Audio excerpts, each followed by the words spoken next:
I'm making one video every day in July, and as with the first few videos, I'm back and I'm going to read you something.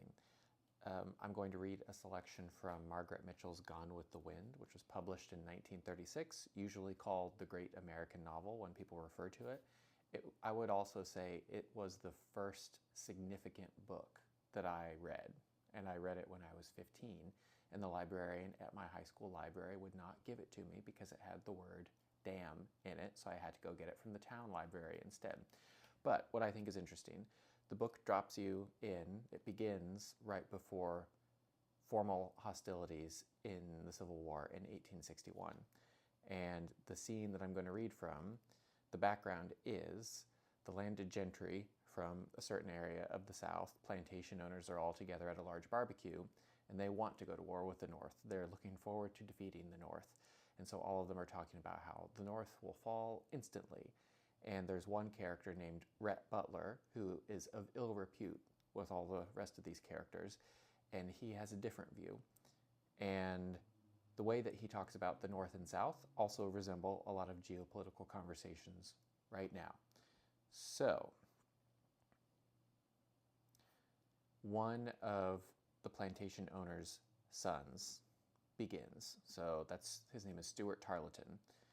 He listened quietly until Stuart Tarleton, his red hair tousled and his eyes gleaming, repeated, "Why, we could lick them, the Yankees, in a month. Gentlemen always fight better than rabble. A month, why, one battle."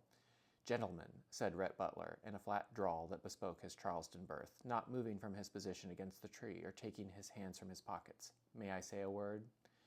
There was contempt in his manner as in his eyes, contempt overlaid with an air of courtesy that somehow burlesqued their own manners.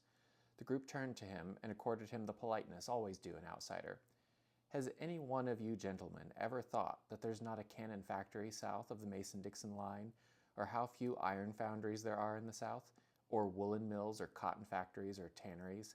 Have you thought that we could not have a single warship, and that the Yankee fleet could bottle up our harbors in a week, so that we could not sell our cotton abroad? But, of course, you gentlemen have thought of these things."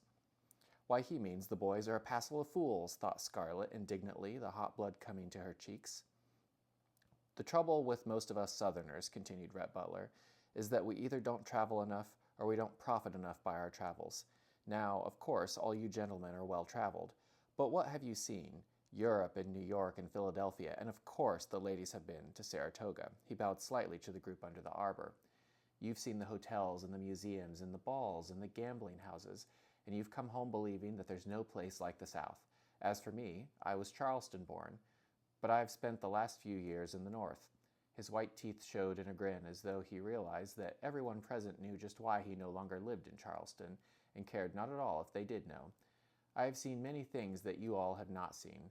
The thousands of immigrants who'd be glad to fight for the Yankees for food and a few dollars. The factories, the foundries, the shipyards, the iron and coal mines, all the things we haven't got. Why, all we have is cotton and slaves and arrogance. They'd lick us in a month." For a tense moment there was silence. Rhett Butler removed a fine linen handkerchief from his coat pocket and idly flicked dust from his sleeve.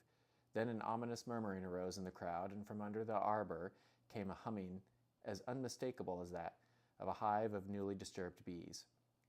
Even while she felt the hot blood of wrath still in her cheeks, something in Scarlett's practical mind prompted the thought that what this man said was right, and it sounded like common sense. Why, she'd never even seen a factory, or known anyone who had seen a factory. But even if it were true, he was no gentleman to make such a statement, and at a party, too, where everyone was having a good time.